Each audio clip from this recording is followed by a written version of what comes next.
Nous entrons dans le mois de notre vibration annuelle 8, à savoir le mois d'août, avec tout son lot de belles choses à travailler, à savoir ton karma, ta carrière, ton pouvoir et tout ce qui peut être en lien avec les administrations.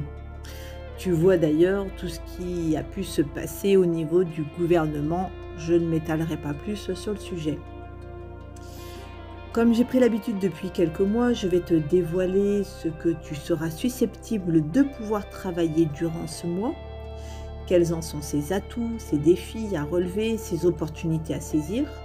Je te nommerai également quelques pierres, encens, bougies et saints pour t'accompagner.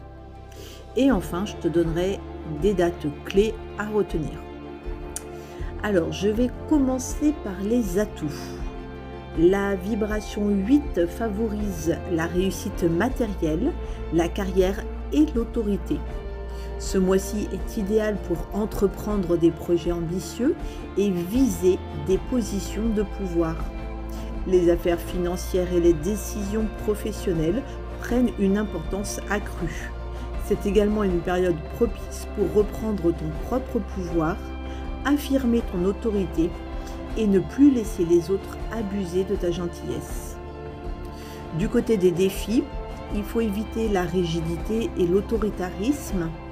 La tentation de contrôler excessivement ou de devenir avide peut créer des déséquilibres et des conflits. Travailler sur l'humilité et la gestion des émotions est crucial pour maintenir des relations harmonieuses. Il est également important de ne pas céder à la manipulation et de t'affirmer sans agressivité. Alors, quelques points à travailler. La reprise de ton pouvoir personnel, apprendre à dire non et à poser des limites est essentiel pour ne plus laisser les autres abuser de ta gentillesse. La gestion de l'autorité, cultiver un leadership équilibré basé sur l'écoute et la coopération plutôt que sur le contrôle. L'équilibre émotionnel, travailler sur la maîtrise de tes émotions pour ne pas laisser le stress ou la colère influencer tes décisions importantes. Les opportunités qui sont à saisir, les investissements financiers et les projets professionnels ambitieux sont favorisés. C'est le moment de prendre des décisions importantes concernant tes finances et tes transactions immobilières. C'est aussi une période propice pour reprendre le contrôle de ta vie, affirmer tes décisions et ne plus te laisser influencer négativement. Tu vas également pouvoir travailler sur quelques karmas sur lesquels tu as besoin de te libérer. Alors, du côté des dates clés à retenir pour ce mois d'août, on a un super portail énergétique le 8-8-8, le 8 août 2024, puisqu'on aura les 3-8 alignés. Donc, ce 8 août 2024, avec sa triple vibration du chiffre 8, est un jour exceptionnel pour attirer à toi l'abondance, définir des objectifs financiers, entreprendre des actions concrètes pour la réussite matérielle. C'est aussi un moment propice pour travailler sur la reprise de ton pouvoir personnel, affirmer tes décisions et ne plus te laisser manipuler. Les énergies de ce jour sont particulièrement propices pour les rituels de prospérité et la manifestation de l'abondance. D'ailleurs, ce portail énergétique tombe un jeudi, le jour de Jupiter, et qui est un super bon jour de rituel pour tout ce qui concerne l'élévation au niveau du travail, les rituels de pouvoir. Le jeudi apporte la chance, la richesse, donc c'est vraiment le jour de l'année où il faut que vous alliez à fond sur vos rituels d'abondance et de prospérité. Le 17 août 2024, ça peut être une journée d'apprentissage, de stage, de découverte, de quelque chose, mais qui se fait plutôt en solo avec cette énergie du 1. Ou une journée durant laquelle tu vas faire le point pour ta carrière, prendre des bonnes décisions, Décider de ne plus te laisser marcher dessus dans le domaine professionnel par exemple. Le 26 août, donc le 2, le 6 qui donne ce 8, ça peut être une belle journée de collaboration familiale, de travail en couple, de collaboration professionnelle. N'essaye pas d'imposer ton point de vue ou une façon de faire, même si tu es persuadé que c'est pour le bien de l'autre. Cette journée est propice pour renforcer tes relations professionnelles, prendre des décisions équilibrées et utiliser ton pouvoir de manière juste. C'est le moment idéal pour harmoniser les collaborations et faire progresser tes projets tout en respectant les besoins de chacun. Alors, je vais maintenant te donner quelques pierres associées à cette vibration 8 et je vais commencer par le grenat avec lequel tu vas pouvoir travailler le fait de reprendre de la force, d'être persévérant, d'être plus ambitieux, d'avoir confiance en toi, de retrouver ton énergie, de suivre ta propre voie et non pas celle tracée par les autres, ou les situations qui ne te conviendraient pas pleinement, enfin, que les autres essayent de t'imposer par exemple. Tu peux aussi travailler avec la citrine. Alors la citrine, c'est une belle pierre qui attire la joie de vivre, qui te rend joyeux, qui aussi attire l'abondance, la prospérité. On dit qu'il est bon d'avoir une citrine dans son porte-monnaie par exemple. Elle va aussi t'aider à concrétiser les choses qui vont t'amener justement sur la réussite. Le jade, qui lui favorise la chance et qui est une très belle pierre de prospérité et qui peut aussi ramener de l'harmonie dans ta vie. L'agate mousse, qui va t'aider à retrouver ton équilibre émotionnel et ta croissance personnelle. C'est une très belle pierre dite porte-bonheur qui va t'aider à travailler sur le fait de lâcher prise, de retrouver ta stabilité, ton équilibre, préserver ta santé, retrouver de l'énergie. Et puis également, elle va attirer l'amitié, la richesse. Donc voilà, d'où le fait que ce soit une petite pierre porte-bonheur. Et j'ai oublié aussi, ah bah si je vous l'ai dit, le financier. Ensuite, on a la malachite, qui est un talisman efficace dans le secteur financier. Il est utile de l'avoir dans sa poche lors d'une transaction délicate.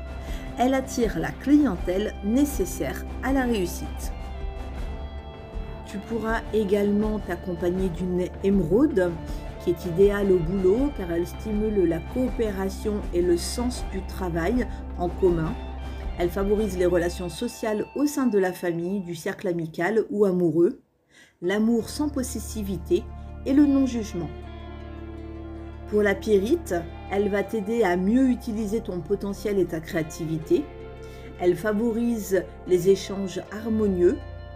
Si tu la places sur ton plexus solaire, elle renforce ta volonté, elle stimulera aussi les personnes qui se trouvent dans des périodes d'apathie.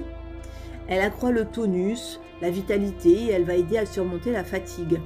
C'est une très bonne pierre pour travailler son incarnation et son ancrage, pour mieux ancrer les énergies des fréquences supérieures. Ces vibrations sont utiles pour écarter le mal, le danger, les énergies nocives qui s'avèrent utiles pour remonter à l'origine de ton mal-être karmique ou psychologique. Elle va te soulager de ton stress, de ton anxiété, te libérer des frustrations, te redonner confiance en toi et dans la vie. Tu peux aussi la placer sur un bureau parce qu'elle diffuse une énergie bienfaisante. Elle va faciliter les stratégies commerciales et attirer l'abondance. Elle permet de prendre des meilleures décisions sans que celles-ci soient parasitées par tes émotions. Elle aidera les personnes dépourvues du sens de l'organisation et renforcera l'esprit logique et structuré. Et pour finir, la calcite orange, elle améliore les affaires et augmente les entrées d'argent. Elle permet de modifier l'atmosphère pesante ou l'énergie négative dans une pièce. De ce fait, tu pourras en placer un morceau dans ta pièce à vivre, dans une salle de réunion ou encore dans un magasin si tu as une boutique par exemple. Pour les encens ou les huiles essentielles, bah, tout dépend ce que tu préfères utiliser pour l'olfactif. Tu vas pouvoir utiliser de l'encens ou de l'huile de patchouli pour favoriser la prospérité et l'abondance. Le santal qui va t'aider à la méditation et à la clarté mentale, ce qui va être crucial pour prendre des décisions financières. Le basilic qui renforce l'énergie, stimule l'esprit et aide à la concentration, idéal pour les affaires et attirer la prospérité financière. La bergamote pour l'abondance et l'élévation de l'humeur. La cannelle, c'est un très bon énergisant, un stimulant également, qui va être idéal pour les affaires et les finances. D'ailleurs, je fais une petite parenthèse, vous savez que tous les premiers du mois, on souffle de la cannelle dans son domicile pour attirer à soi l'abondance. Et enfin, le cèdre, ce cèdre majestueux qui va nous aider à nous ancrer, à nous enraciner, afin de bien pouvoir prospérer dans cette incarnation et de faire son propre chemin. Du côté des couleurs, vous allez pouvoir travailler avec l'or, qui va symboliser la richesse, la prospérité et le succès. Le vert, utilisé dans les rituels financiers pour attirer l'abondance et la croissance. Alors bien évidemment, si vous utilisez la couleur verte pour un rituel, c'est plus pratique de le faire à l'aide d'une bougie teintée dans la masse, que vous retrouvez sur mon site internet gemzen.com ou encore dans ma boutique qui se trouve à Orange dans le 84. Vous avez également le noir qui représente le pouvoir, l'autorité et encore la protection. Et enfin le rouge pour l'énergie, la passion et la force. Du côté des saints que vous allez pouvoir contacter, il y a Saint Matthieu, qui est le patron des comptables et des financiers. Il est souvent invoqué pour la réussite financière. Saint Joseph, qui est le patron des travailleurs et qui est souvent invoqué pour obtenir succès et protection dans le travail et dans les affaires matérielles. Mon petit chouchou, Saint Antoine de Padoue, qui est invoqué pour retrouver des objets perdus, mais aussi pour l'aide financière. Saint Éloi, je vous entends déjà chanter la chanson, patron des orfèvres et des métallurgistes. Il est aussi associé à la richesse et à la réussite professionnelle. L'archange Michael, qui est souvent invoqué pour sa protection et sa force, et qui sera d'un grand soutien pour les personnes qui ont besoin de se libérer de certaines situations compliquées ou d'appeler l'archange Michael pour sa protection divine dans des situations qui nécessitent vraiment son intervention. Enfin, Maître Saint-Germain, qui est souvent associé à la flamme violette, une énergie spirituelle qui aide à purifier et transmuter le karma négatif. Pour finir, je te donne les dates de la nouvelle lune et de la pleine lune pour le mois d'août 2024. À savoir, pour la nouvelle lune, elle va se situer le 4 août 2024 aux alentours de 13h50 et pour la pleine lune, le 19 août 2024 aux alentours de 20h26. Et bien, avec toutes ces informations, je te souhaite un excellent mois d'août, en espérant que tu vas pouvoir travailler toutes les opportunités qu'il y aura à saisir durant ce mois. Je te retrouve début septembre pour la vidéo sur la vibration du mois 9. En attendant, je te souhaite une très très belle journée et je te dis à tout bientôt.